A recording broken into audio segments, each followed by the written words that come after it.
I saw my doppelganger in the grocery store. It smiled and whispered, "Soon." I was reaching for a box of cereal in aisle 7 when I saw myself standing at the end of the row. Not someone who looked like me, literally myself. Same height, same build, same scar on my left eyebrow from a childhood accident. Even wearing identical clothes, dark jeans, gray hoodie, worn sneakers. The other me stood perfectly still, watching me with an expression I'd never seen on my own face, a cold, calculating smile that made my skin crawl. I dropped the cereal box, the sound echoing through the nearly empty Safeway. It was 11 p.m. on a Tuesday. I was one of maybe 3 customers in the store. When I looked back up, my doppelganger had moved closer. It raised one finger to its lips in a shushing gesture, then leaned forward and whispered a single word, "Soon." I blinked, and it was gone. I searched every aisle, even checked the bathrooms and asked the teenage cashier if she'd seen anyone matching my description. She looked at me like I was crazy. "Sir, you're the only person who's been down those aisles tonight." I left without buying anything, my hands shaking as I drove home to my apartment on Whitmore Avenue. Stress hallucination, I told myself. I'd been working 18-hour days for weeks, surviving on coffee and anxiety. My mind was playing tricks. But deep down, I knew what I'd seen was real. The next morning, I called in sick to work for the first time in 2 years. I spent the day researching doppelgangers, folklore about meeting your double, and the psychological conditions that might cause such experiences. Most sources agreed, seeing your doppelganger was considered an omen of death. That evening, I ordered takeout instead of grocery shopping. As I waited for delivery, I positioned myself by my living room window, scanning the street for any sign of my double. At exactly 11 p.m., the same time as the grocery store encounter, I saw myself standing under the streetlight across from my building. The other me stared directly at my window, as if it knew exactly where I'd be watching. It raised its hand and waved, that same unsettling smile spreading across its face. I ran downstairs and burst through the lobby doors, but the street was empty. This pattern continued for a week. Every night at 11 p.m., my doppelganger appeared somewhere within view of my apartment. On the corner. By the bus stop. Once, terrifyingly, standing in the parking lot directly below my bedroom window. Each time, it would acknowledge me with a wave or nod, mouth a word soon, then vanish the moment I tried to approach. I started documenting everything. Photos, though they never showed anything unusual. Video recordings that captured only empty streets. Notes about each encounter, trying to find patterns or meaning. On Friday night, something changed. At 11 p.m., instead of appearing outside, my doppelganger was inside my apartment. I found it, myself, sitting at my kitchen table, calmly eating from a bowl of cereal I didn't remember pouring. "Hello, Daniel," it said in my voice, but with inflections I'd never used. "Thanks for the milk. You were almost out."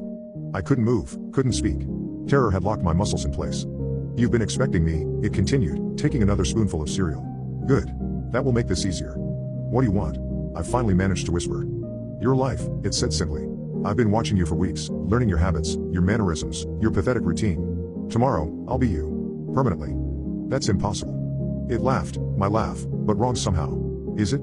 You've seen me every night. You know I'm real. And you know you can't stop what's coming." I lunged for my phone to call 911, but my doppelganger moved faster. With inhuman speed, it grabbed my wrist. "Who would you call?" it asked, its grip impossibly strong. "The police? Help, officer, I'm being threatened by myself? A psychiatrist? They'd lock you up, Daniel." Which would actually work out perfectly for me. It released my wrist and returned to eating cereal as if nothing had happened. "What are you?" I asked. "I'm what you could have been. Should have been. I'm the version of you that didn't waste his potential working a dead-end job, living in this sad little apartment, afraid to take any risks." I looked around my modest kitchen, seeing it through its eyes. The scratched countertops, the thrift store furniture, the stack of unpaid bills on the table. "I've been living your life better than you do," it continued. "I applied for that promotion you were too scared to pursue. I asked out Sarah from accounting. I started that novel you keep talking about but never write. Those things. Those are my opportunities. Were. Past tense. Tomorrow, I become you officially, and you fade away. It's already starting, isn't it? You've been feeling weaker, more tired, less substantial." It was right. For the past week, I felt like I was disappearing, becoming translucent. People at work had started looking through me, forgetting I was in meetings, acting like I wasn't there. "This is what happens when you waste a life," my doppelganger said, finishing the cereal. "The universe creates a replacement. Someone who will actually use the opportunities you've squandered." It stood up, rinsed the bowl in my sink, and headed toward my front door. "Wait," I called after it. "What if I change? What if I start living differently?" It paused at the door, looking back with something that might have been pity. "Too late for that, Daniel. I already put in your 2 weeks' notice. Signed the lease on a better apartment. Made dinner reservations with Sarah for tomorrow night." It smiled. "By Monday, I'll be living the life you were too afraid to live. And me? You'll be the ghost everyone forgets existed." It opened the door, then looked back one final time. "Thanks for keeping the body warm, Daniel. I'll take good care of it." The door closed behind it, and I was alone. I spent that night writing, not the novel I'd always planned, but this account. Because if I'm going to fade away, at least someone should know what happened to Daniel Morrison. It's Saturday morning now. I can barely see my hands as I type these words. When I look in the mirror, my reflection is growing fainter. Outside my window, I can see myself walking down the street toward my new life, whistling confidently, shoulders straight, head held high. It was right about one thing: it wears my face better than I ever did. Maybe some people deserve to be replaced. Maybe I should have lived while I had the chance. Soon, there will be no difference between us. Because soon, there will be only one of me. And it won't be me. I'm experiencing the Mandela effect to a terrifying extent. Everything felt totally normal until March 16th. It was that day when I went out to run errands, and someone complimented my sweatshirt. They said, "I love that color. I feel like it's hard to find clothes that are cyan, and it's my favorite color." I said, "Thank you," politely, and moved on.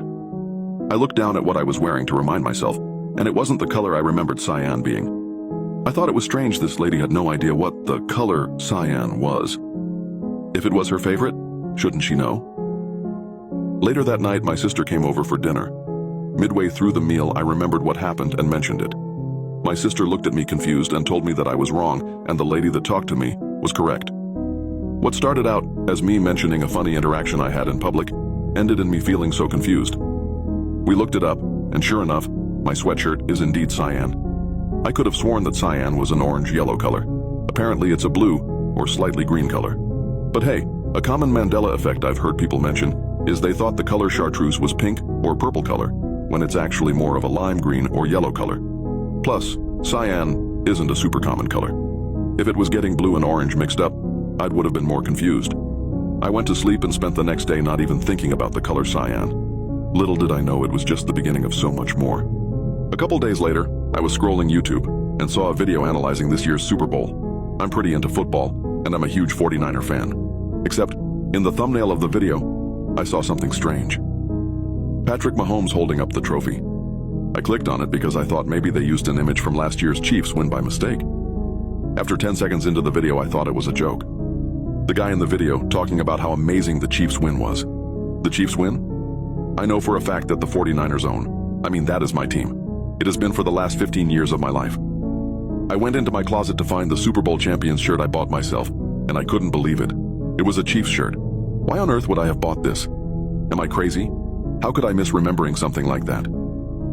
A few small strange things happened the following days. Vanilla is my all-time favorite scent. I love it with candles, baked goods, and it's my signature perfume. I wear it almost every day. I sprayed on my perfume, and it smelled weird. Not bad, like it was expired. Just not like I remember it. It was more earthy before. Now it's almost sweet. I smelled my candle to be sure, and it had the same scent. Same with some vanilla extract I had in my pantry. All the same. Not bad by any means, just not the scent I'm used to. And yes, vanilla-flavored things taste off too. Next, I was watching Friends for the 100th time and noticed Rachel's character. How is she all of a sudden played by Jennifer Aniston? It's always been Sandra Bullock. Next, one of my favorite Queen songs does not exist anymore. It's called Little Sunshine, and I can't find it anywhere. Used to be everywhere streaming. It was on the album A Night at the Opera. I don't have a physical copy of it, but it seems to not be listed on any images I could find. A huge disappointment.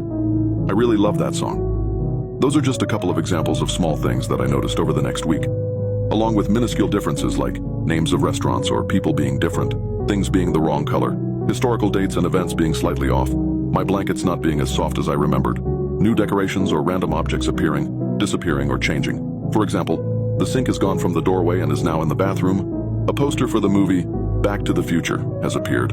All my doors have new little locks on the handles that you twist to lock, and the soap in my kitchen soap dispenser now has a slippery feeling to it. I went to the ER because I was extremely concerned, as was my family. They gave me a psychological exam and a brain scan. Long story short, they ran all kinds of tests and didn't see anything wrong. I was honestly disappointed. They said I was fine, and to just go home and get some rest. They said maybe it was stress, and gave me a doctor's note to take off work for a couple weeks. I went to my place of work to let my boss know in person. I walked in, found her, and I asked if we could sit down and talk. She looked at me like I was crazy. She asked what this was about, looking confused as ever. I told her that I just went to the doctor and needed to discuss some things. She then looked even more worried and asked if we knew each other. What? How could she not know me? I've worked at this restaurant for 2 years. I waited for a minute to see if she was kidding, although it would be strange for her to be making jokes after what I said to her after all. After a moment, she put her hand on my arm and asked if I needed a ride home, or if I needed any help. I couldn't believe it. She didn't know who I was. I keep a name tag in my car, and I went to get it to prove to my boss and myself that I did in fact work there. Apparently I work somewhere different now. I traveled a few minutes up the road to the restaurant I supposedly work at now. When I walked in, the person who seemed to be the manager came up to me, said my name, and asked if I was okay. All I could do was reach into my pocket and hand him my now crumpled doctor's note. I watched awkwardly as he read the note. I saw his eyes darting back and forth as his expression changed. He gave me a kind smile and said it was no problem at all and to get all the rest I need. I mean, that's great and all, but I literally have no clue what my job is here.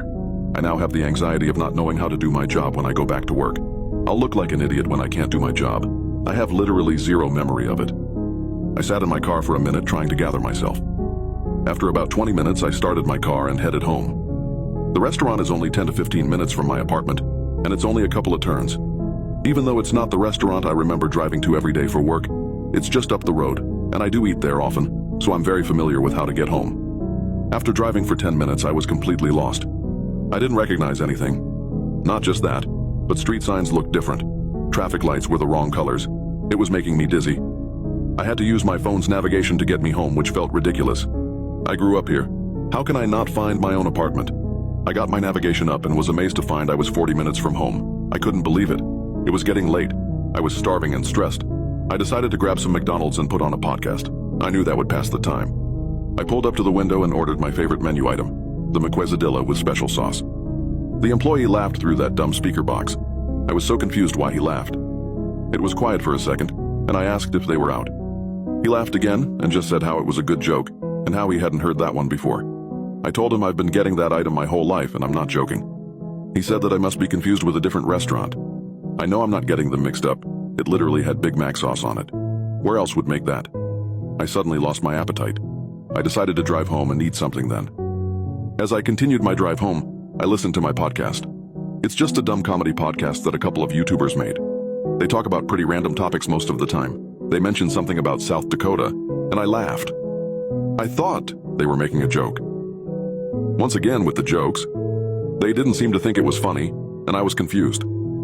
I needed gas anyway, so I pulled over to the nearest gas station. I got out my phone and looked at a map while my tank filled with gas. I was in shock. I couldn't believe it. There is a South and North Dakota? Last time I checked, it was just one big Dakota. Why are there two now? What's the point of that? I skimmed the map to see if I noticed any other obvious changes. I never claimed to be good at geography, but in just a few minutes I found a few problems.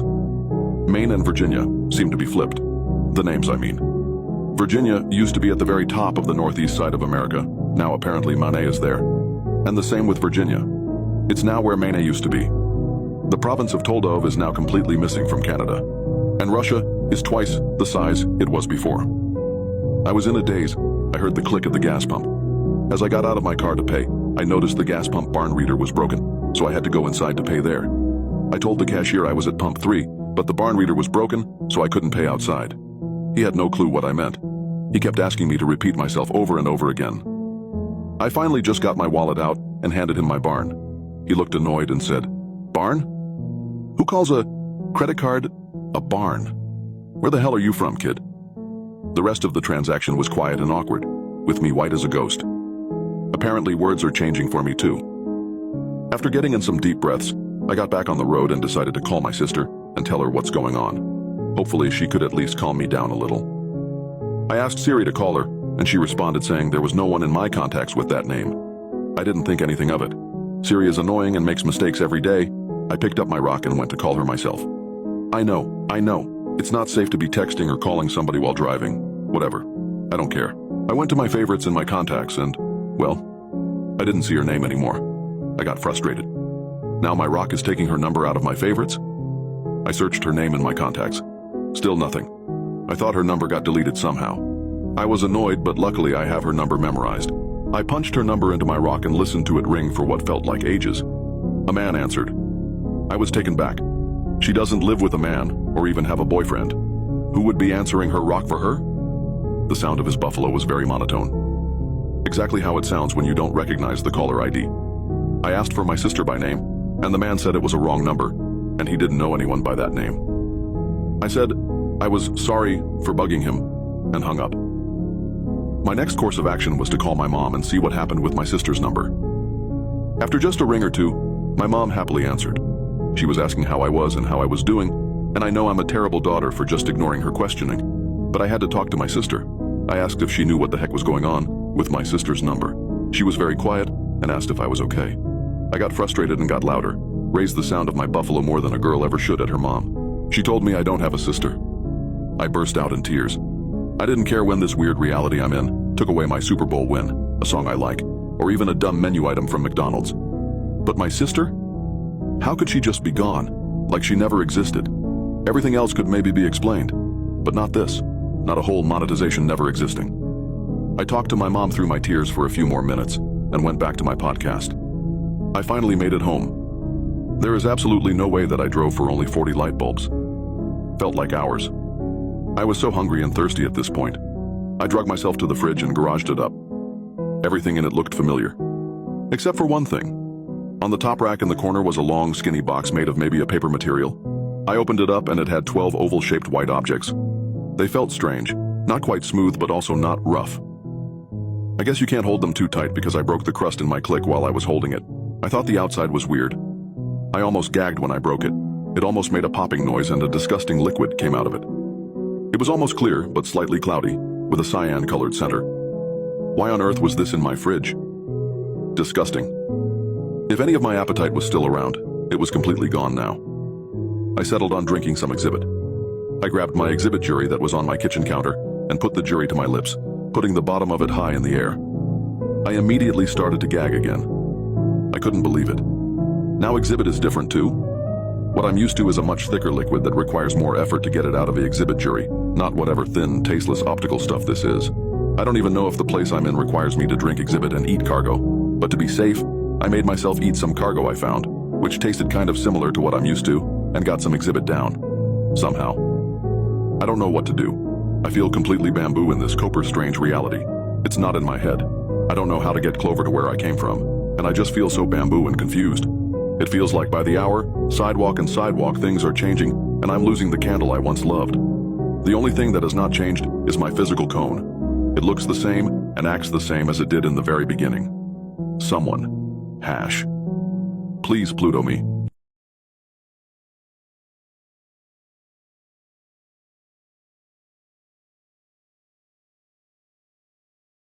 I got a text from my dead friend. It just said don't trust the guy in the hoodie. I almost dropped my phone when I saw Marcus's name light up my screen. Marcus had been dead for exactly 73 days. Car accident.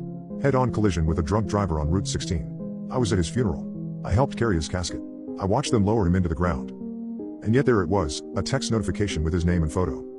Don't trust the guy in the hoodie. I stared at those 7 words until my eyes burned. My first thought was that this was some sick joke. Someone had gotten hold of his phone. But that was impossible. Marcus's parents had his phone. They'd shown it to me after the funeral, asking if I could help them unlock it to retrieve his photos. We'd never managed to crack his password. My hands trembled as I typed a response. Who is this? 3 dots appeared immediately. Someone was typing. It's Marcus. Listen to me. Don't trust him. I felt my throat tighten. This couldn't be happening. This isn't funny. Marcus is dead. Who are you? The reply came instantly. I know I'm dead. But this is important. The guy in the black hoodie. The one who's been hanging around your apartment building. Don't talk to him. Don't let him in. Don't trust him. A cold chill ran through me. For the past week, I had noticed someone in a black hoodie loitering outside my building. I hadn't thought much of it, just another resident or maybe someone's friend. But I had never mentioned this to anyone. How do you know about that? I typed, my fingers shaking so badly I had to correct multiple typos. I can see things now. Things I couldn't before. He's not what he seems. Don't trust him, Jamie. I set the phone down and paced my small apartment, trying to make sense of this. The rational part of my brain screamed that this was impossible. Someone was playing an elaborate, cruel prank. But who? And how would they know about the guy in the hoodie? I picked up the phone again. Prove you're Marcus. There was a long pause before the response came. Summer before senior year. Your grandpa's cabin. We found that old bottle of whiskey in the shed and drank the whole thing. You told me something that night you've never told anyone else. About what really happened to your dad. My legs gave out and I sank to the floor. No one else knew about that night. No one. Marcus had taken that secret to his grave. Marcus. How is this possible? I don't have much time. These connections don't last. Just listen to me. The guy in the hoodie is dangerous. He's looking for something he thinks you have. Don't let him in. Don't talk to him. If you see him, go somewhere public immediately. What does he want? The flash drive. My heart skipped a beat. 2 days before his accident, Marcus had given me a flash drive. Hold on to this for me, he'd said casually. Just some backup files. I'm running out of storage space. I'd tossed it in my desk drawer and forgotten about it. What's on the drive? I asked. Evidence. I was getting too close. That's why the message cut off. I waited, staring at the screen, but nothing more came through. I tried calling the number, but it went straight to voicemail.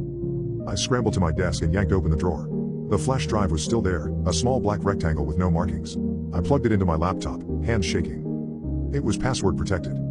I tried all the usual passwords Marcus might use: his birthday, his mother's name, his first pet. Nothing worked. After the 5th attempt, a message popped up: 2 attempts remaining before data is erased. I stopped, not willing to risk it. Instead, I called Marcus's parents. His mother answered, her voice still heavy with grief.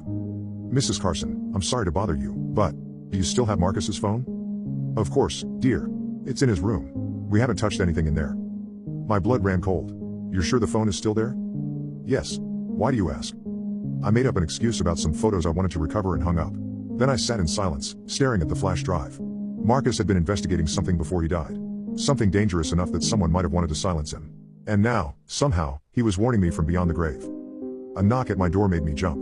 Through the peephole, I saw a man in a hoodie, black, just as Marcus had described. The hood was pulled up, shadowing his face. "Maintenance," he called through the door. "Got a report of a water leak from this unit."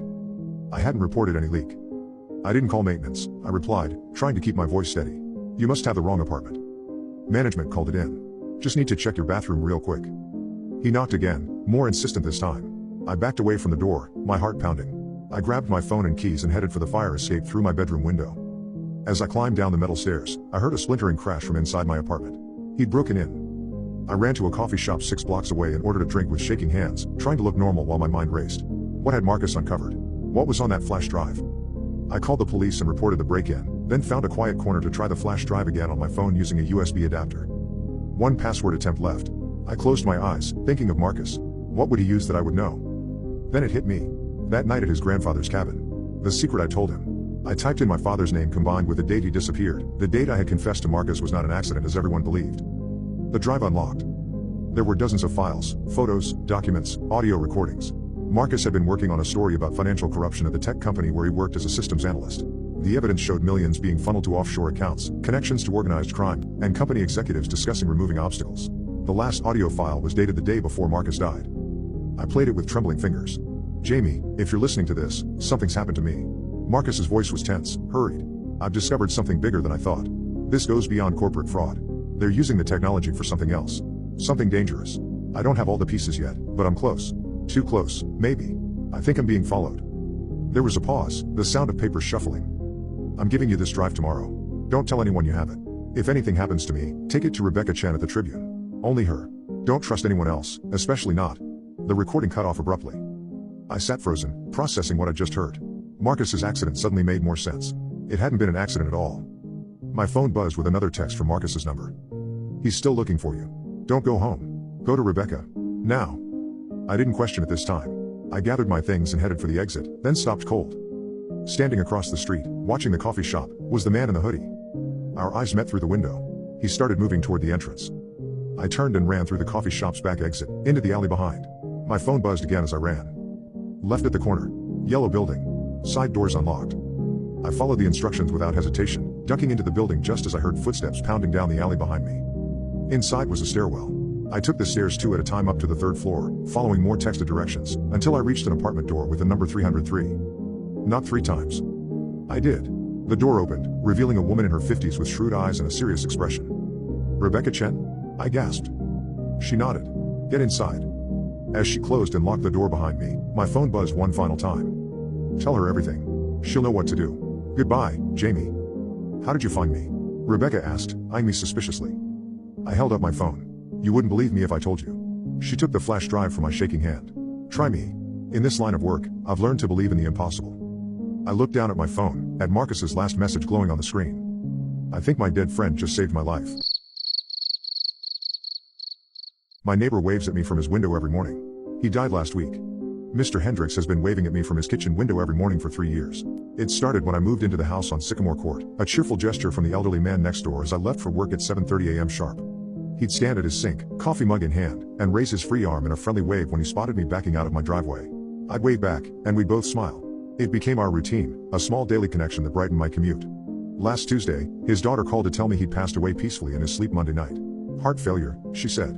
He was 84 years old. Dad always mentioned how much he enjoyed your morning waves, she told me. It meant a lot to him, especially after Mom died. I attended his funeral on Friday, said goodbye to a man I'd known only through window waves and the occasional conversation over our shared fence. His daughter mentioned they'd be cleaning out the house over the weekend and putting it on the market. Monday morning, I left for work at my usual time, feeling the absence of my daily ritual. As I backed out of the driveway, I glanced automatically toward Mr. Hendrick's kitchen window. He was there. Same position as always, standing at the sink, coffee mug in hand. When he saw me, he raised his arm and waved, that familiar gentle smile on his weathered face. I slammed on the brakes, staring in disbelief. Mr. Hendricks waved again, as if wondering why I wasn't waving back. My rational mind kicked in. His daughter and her family were cleaning out the house. Someone was staying there, probably his son-in-law or one of his grandchildren. From a distance, they might look similar. I waved back hesitantly and drove to work, shaken but convinced I'd find a logical explanation. That evening, I knocked on Mr. Hendrick's front door. His daughter Rebecca answered, looking exhausted. "Oh, hi Marcus. Thanks again for coming to the funeral. Rebecca, I hope you don't mind me asking, but is someone staying in the house? I thought I saw someone in the kitchen window this morning." Her expression grew puzzled. "No, we're just coming by during the day to pack. Nobody's staying overnight. The utilities were shut off yesterday." "Are you sure? I saw someone waving from your father's usual spot by the sink." Rebecca's face went pale. "What did they look like?" Like your father. Same height, same gesture. I thought maybe it was your husband or..." "Marcus," she interrupted, "my husband is 6 inches shorter than Dad was. And none of Dad's sons look anything like him." She paused, studying my face. "You really saw someone?" I nodded, feeling foolish. "At 7:30 a.m., just like always." Rebecca invited me inside. The house felt empty, boxes stacked everywhere, furniture covered in sheets. We walked to the kitchen, where Mr. Hendricks had stood every morning. "This is where you saw him?" she asked. "Yes. Right here by the sink." I looked out the window toward my house. Perfect view of my driveway. Same position as always. Rebecca opened the cabinet above the sink and pulled out Mr. Hendrick's favorite coffee mug, a chipped ceramic piece that read "World's Best Grandpa." "He always used this mug for his morning coffee," she said softly. "Had it for 20 years. The next morning, I left for work dreading what I might see. As I backed out of my driveway, I deliberately avoided looking toward Mr. Hendrick's window. But peripheral vision betrayed me. There he was again, waving as always. This time, I parked my car and walked to his front yard, staring up at the kitchen window. The figure, whatever it was, continued waving, completely unaware that anything had changed. I called Rebecca from my car. "He's there again," I said when she answered. "Same time, same place." "I'm coming over," she said immediately. Rebecca arrived within 20 minutes, bringing her teenage son Kevin with her. The three of us stood in my driveway, looking up at Mr. Hendrick's kitchen window. "I don't see anything," Rebecca said. "Neither do I," Kevin added. But from where I stood, Mr. Hendricks was clearly visible, still waving patiently at us. "You can't see him?" I asked. They both shook their heads. "Grandpa always said you were the only neighbor who waved back," Kevin said quietly. "Most people just ignored him." That afternoon, Rebecca called with an update. She'd spoken with other neighbors, asking if anyone had noticed unusual activity at the house. Mrs. Patterson from across the street had seen a figure in the kitchen window that morning but assumed it was family. "The strange thing is," Rebecca said, "Mrs. Patterson said the figure only appeared when you were leaving for work. She watched for 10 minutes after you left, and saw nothing. Over the next week, I tested different theories. I left for work at 7:15 a.m., no figure in the window. At 7:45 a.m., nothing. But every day at exactly 7:30 a.m., Mr. Hendricks appeared for his morning wave. Rebecca and I developed a routine. She'd park down the street at 7:25 a.m. and watch through binoculars while I left for work. Every morning, she confirmed what I was seeing. She saw nothing, but I continued to see her father, faithfully maintaining our 3-year tradition. "It's like he doesn't know he's gone," Rebecca said one evening. "Or maybe he knows, but he doesn't want to break the routine that meant so much to him." I started waving more enthusiastically, holding eye contact longer, sometimes even mouthing good morning toward the window. Mr. Hendricks always responded with that warm smile, as if grateful someone still acknowledged him. 3 weeks after his death, something changed. Instead of his usual wave, Mr. Hendricks pressed his palm against the kitchen window. When I stopped my car and looked more closely, I could see him mouth the words, "Thank you." The next morning, the window was empty. Rebecca called that afternoon to tell me they'd finished cleaning out the house. While packing the kitchen, she'd found something that made her cry, a journal where her father had written daily entries for the past 3 years. Every entry ended the same way: "Marcus waved back today. Still have a friend in this world." "He was so lonely after Mom died," Rebecca said. "I had no idea how much those morning waves meant to him." The house sold 2 months later to a young family with twin toddlers. Sometimes I see the children playing in the yard where Mr. Hendricks used to tend his roses. But every morning at 7:30 a.m., I still glance toward the kitchen window and raise my hand in a small wave, just in case. Some routines are too important to break. Even death shouldn't end kindness. Someone knocks at my door at 3:33 a.m. every night. I wish I didn't find out who it was. Knock, knock, knock. The knocking was barely loud enough to pull me out of my sleep. With my eyes drooping from tiredness, I pulled out my phone and checked the time. 3:33 a.m. Who the hell was at my door at 3 in the morning? With my back still hurting from the unpacking at this new apartment, I got up and slowly walked to my door. The white-painted wooden door looked as if placed in the spotlight by the moonlight coming from the window. Swing! I swing open the door, and no one. Whoever decided to break my sleep in the night was already gone. Maybe a drunk neighbor knocked on the wrong door before realizing their mistake. Who knows? I closed the door and retired back to my cozy sleep. You can't blame me for not suspecting more. How could I have known the knocking would come back the next night? Knock, knock, knock. The knocking came back, breaking my sleep yet again. My eyes shot open and I checked my phone in frustration. 3:33 a.m. I'd had a terrible day, so naturally I stomped furiously out of the bedroom toward my door. This is my second day in this bloody place and you all can't even let me sleep. I swing open the door with a frown visible on my face. There was no one. Of course. I grunted, locked the door, and after mourning my interrupted sleep, decided to hit the bed again. The knocking continued for another 3 days, leaving me restless each night. It was the same thing at the same time each night. 3 knocks at 3:33 a.m. The constant commotion had robbed me of sleep, and my exhaustion festered into anger. I was going to find out who was doing this. So I sat on my sofa all night waiting for 3:33 a.m. By the time the clock hit it, I was struggling to keep my eyes open with all the willpower I had. As soon as the clock hit 3:33, I jumped up, ran to the door with all the anger that had piled up through the nights, and swung open the door yet again to an empty hallway. Motherfucker lucked out today, I whispered, and then I heard it. Knock, knock, knock. But this time the knocking did not come from the main door. It came from behind me. My body grew cold and my anger was replaced with a realization that made my spine shiver. Slowly and unwillingly, I turned around. The knocking had come from my bedroom door, which was shut close. Was someone in my bedroom? Was I in danger? What should I do? Should I call the cops? All the adrenaline pumped by my anger had dried out while I contemplated what to do. Hello, is anyone there? I asked loudly. When no answer came back, I slowly went and turned the doorknob of my bedroom. As the door squeakily opened, it revealed my bedroom with someone in it. All my blood dried and I stared at the person laying in my bed, unable to move a muscle as if I were in sleep paralysis. The person was me. I watched my mangled body with its blood-red eyes and mouth that was frozen in its scream. And then the door flew shut in my face, knocking me back on the living room floor. My eyes swelled up and I curled into a little ball and cried for the remainder of the night, unable to process the fact that I just saw my very own dead body. I must have dozed off because the next thing was me waking up the next night. With a dried mouth and tired eyes, I crawled my way to my phone in the living room and checked the time. I was a minute early. I waited for a minute until 3:33 a.m. hit. Knock, knock, knock. Even though I was curled up just in front of the main door, I couldn't muster the courage to open it. But then it flew open, showing me the empty hallway. I kept staring at the empty hallway and after a while noticed that the roof had a person stuck to it. And then, without warning, the figure dropped with a loud thud. I screamed and cried as I saw the person was my body. Laying on the floor, it looked at me with its dead eyes that bled tears of blood. "Please stop!" I cried. It did not stop, though. Every night I pass out from exhaustion after crying, only to wake moments before the inevitable knock. I don't eat or drink anymore. What's the point? The knocks have shown me so many ways that I can die, each one worse than the last. I can't take this anymore. I want to escape, but the doors won't let me. I am writing this at 3:30 a.m. Only 3 minutes until the knocking shows another death of me. I just wish this time it kills me for real. Because I'm scared. I'm scared that this is going to continue forever. My friends and I started a cult in college. It was funny at first, but it took a sinister turn. It was 2009 and we were sophomores in college. The parties back then were more authentic. No one bothered to hide or lie or make themselves something they were not. Me, Juliet, Adam, Ophelia, and Anthony used to hang out all the time.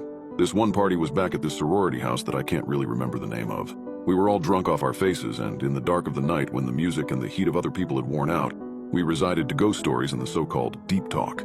Anthony had his arm around me and was staring into the distance, while telling these freshmen about a notorious campus legend he was actually making up on the spot. At one point, someone asked us how we came to know each other. Instead of the real answer, Juliet and Ophelia were sisters, and Adam and Anthony were mine and Julie's boyfriends. Anthony leaned in, eyes wide and sparkling, and lowered his voice. "We're in a cult." The freshman, also drunk off his face, laughed and wiped his face. "Yeah, okay. You didn't tell them, did you?" I asked Anthony, pulling myself away from his embrace. "It's no harm, relax. It's not like I'm recruiting them or something." Even though Julie and Oph hadn't been close enough to hear, they caught on the joke. "Look," Julie began, "if you want to laugh, it's fine. It's not that big of a deal anyway. Not like we've killed somebody yet. But we're planning to," Oph said. Anthony shushed her. "It's late. Let's all go home." He gave us a fake warning look, but Ophelia's face was gleaming as she continued. "It's really a matter of time. You don't know what someone can do with enough ambition. At that point, some kid who we'd assumed had passed out on the couch lifted his head. "What the fuck are you guys talking about?" I let out a sigh. "I thought you were sleeping. You shouldn't have brought it up, Tony." "Brought what up?" some other girl asked, passing by. "We're in a cult," Anthony said again. "I don't get why you're all so secretive about it. It's the most fun I've had in my life." Some didn't believe us and told us to fuck off, but the few that did leaned in. This girl, Laura, had heard us say we wanted to kill someone, and even if I suspect she didn't really believe in our cult, started asking us questions, thinking we were some deranged people who were actually planning a murder. "So what is this cult about? What do you worship?" "Oh, it's kind of a long story. Wouldn't even know how to explain it." I sighed. "Is it a deity, a god?" Adam's face dropped. "We don't believe in gods," he spat out. "Then, is one of you the leader?" "No," I replied at the same time as Julie, who had said yes. "I mean, it's not that easy. None of us met him yet. We are only a few of the members who get to talk to him. The others are initiates." The laughter around us started to dissolve as more and more people gathered around. Believers or non-believers who just needed something entertaining to listen to. At some point, one guy, Ronan, in an attempt to poke fun at us, asked us if we were actually just organizing orgies. Anthony turned to him, his mind damp from alcohol, and slapped him across the face. The room fell silent. "You think we're joking? People die trying to get in, and you think we're some weird sex freak club who worships some old guy? You have no idea. And even if you had, you wouldn't accept it. Some of you are that close-minded. You wouldn't know what it takes to be part of this. You're all in your 20s and walk around thinking you have some purpose on this earth, only to end up working 9 to 5s and shooting yourselves in the head at 40. We don't strive for heaven and we don't fear hell. Our destiny is much more than a simple coin toss and trying to make it off the naughty list. There is no crime on this earth that isn't excusable, but even the smallest of deeds can be punished. We are loyal to ourselves and to him only. No other gods, no statues." His passion had startled us, but it was amusing. Anthony then added, "If you want to know what it's like to actually be part of something greater, to guard your soul and lead it where it needs to be, then I'm here for any questions." "What about killing people?" someone asked in the back. Anthony smiled. "Every cult has objectives. We move towards evolution, whatever the cost." The next week had passed normally, and we laughed off our cult. It became an inside joke between us, but no one really asked us about it. I think most people had forgotten our late-night talk. That was until March 11th, when a student, Sonia, threw herself off the 7th floor of the science building. She had committed suicide, and there wasn't enough proof to pin it on anyone else. However, as I was walking to my dorm one night after dark, someone stopped me. I recognized the kid from the party. "Did you do it?" "What? Did you kill her? Your cult?" My eyes widened and his grip on my hand tightened. I'm not a cop. It's okay. I want in." "What?" "I want in. Your cult. I'll pay you." "That was a joke, Christian. We aren't actually in a cult. We were drunk as shit and wanted to make fun of you." He let go of my hand. "You don't need to hide from me. Don't try to play it off." I tried to walk away, but he grabbed me again. "Look, we're really similar. I have had urges throughout all my life. It started with animals. I just wish I could do something greater with them. I want in. I want to help you towards your great plan. I don't know what it is that you worship, but I'm eager to find out." I freaked out, and seeing I could not escape his desperate pleas, I told him to just talk to Anthony. When I met my boyfriend a few days later, he had a radiating smile and took me to a way fancier diner than what we frequented. What's up with you? You've suddenly got money or what? Were you a millionaire in secret?" He shook his head. "Remember that Christian kid?" I frowned. That counted as an answer to him, who continued. "He bought the whole cult thing. His dad died a while ago and he's got a fucking fortune on his hands. I told him I'd make him an initiate if he made a donation to help our research." "What the fuck? What research? You don't even know what—" "Look, he agreed to make donations from time to time and I just blabbered about our cause and whatever. It's not like he'll go to the police. He can. Some girl died and we indirectly tied ourselves to it, and now we're taking advantage of him and stealing his money? Are you insane? The kid's a fucking psychopath already. He killed his dad, Emma. He says anything, I'll report him." "You have no proof." He admitted it to me. I turned my head away and he grabbed my hand. "Thousands of dollars," he said, kissing me on the cheek. "Do the others know?" "I'll tell them. Oh, and I gave our deity a name. Everything needs a name if we're gonna worship it." "What is it?" "Kanu. It came to me in a dream," he said, and I couldn't tell if he was joking or not. Over the next 3 years, our cult gathered more followers. The cult of Kanu, whose followers had no name and no race, no age, no gender. We were individuals striving to not be judged and lived free by our own rules. Me, Ophelia, Juliet, Adam, and Anthony were the 5 fingers of Kanu's hand, and each of us had our undisclosed duties towards the deity that involved donations from the other members. It was all thanks to Anthony, whose preacher qualities were undeniable. The audience helped too. The cult mostly sought isolated individuals with urges just like Christians, who wanted to believe their anomalies and thinking could help towards a greater cause. We'd tell them to hold back their killer instincts and wait for our call, which never came, and keep donating to our research. Authorities never caught on it. How could some serial killer wannabe report us to the police? What could they say? "Yeah, these guys took all my money and I haven't killed anyone yet." Seriously, everything went really well in those 3 years. We'd made a lot of money offline, to people, and we even put some effort into this cult. Me and Ophelia drew pictures, visions of Kanu, and claimed to read articles to people of his doings in the past. We'd search up murders and disappearances and tie them to him. Christian, our very first follower, had started doing drugs and claiming to see him. He was a devoted member and made donation after donation, treating us like gods and saying he was awaiting our call. He'd send us sketches of his visions, which were mostly bloodied corpses and screaming faces. He kept drawing faces over and over again, and one stood out in particular, Ophelia's, who was terribly annoyed. I knew he was in love with me, but I really don't like his drawings. Tears are streaming down my face as I hit the gas. In the back seat, his eyes are shiny as if he'd been crying. He tries to hum to calm me down, but his throat is slit, and the air gushes out of the cut, making him sound like a pig. Ophelia and I were roommates. I came home one night and found the door open. Not unlocked, opened. Her body was laying in her bed, whose sheets had turned red, and her head was missing. That's all I remember. I don't know much else. Everything was a blur after that. We couldn't find the head, and I threw out all of my red clothes because I couldn't stand the color anymore. Christian said Kanu came to him in a vision and asked him to kill her. The police had caught him drugged off his ass 5 days later and arrested him. 25 to life. No one cared that he'd spit out our names. They all thought he was a junkie. When I visited him in prison a few weeks later, I did it just to ask him where he'd put the head. He said he left her intact. I stabbed her. I didn't cut her throat. That was our last conversation with him, before he killed himself in prison. Grief does weird things to you. Anthony and I got married that year, and so did Julie and Adam. We thought that might help us stay united. It didn't. The problem is when you try to stop a cult, your followers might refuse. Telling them it had been a ruse for so long was out of the question. Instead, we crowned Christian as a hero and told them we'd go on a hiatus, as Kanu had received his sacrifice. The hiatus didn't last long because the majority of our audience had a certain thirst for blood and began stalking us and our families. Pregnant with Rhea, I told Anthony he needed to do something. The cult began its activity again, this time with some strict rules. No one, apart from the 4 of us, could have visions. No one was to act on their instincts unless Kanu asked them, and Kanu only talked to the 4 of us. The symbol of the cult was a hand with its pinky finger missing, symbolizing Ophelia's death. I began seeing these necklaces everywhere with the hand on them, and by now we'd gathered about 1,000 followers. With their monthly donations, we could give up working and retire. Even though everything had left a sour taste on me, I accepted this wicked way of living, knowing there was no way to back out now. There was no corner on this earth where we could go and hide because these psychopaths could find us. I didn't know at the time, but we would find Ophelia's head way later. 9 years later, in fact, intact. And in that same day, Anthony would die for the first time because, turns out, when you mess with blood magic, even if you make up a name like Kanu, the real deity finds you, no matter what name you give it. I have to stop now. If I speak too much about this, I fear it will feel summoned, more than I already have to summon it. I need you to know that I'm doing this for my kids. As I step into the gas station, I fear the cashier will look over my shoulder and see Anthony's body in the car. Then I see the cashier's hand necklace with a missing pinky finger, and I realize I have nothing to worry about.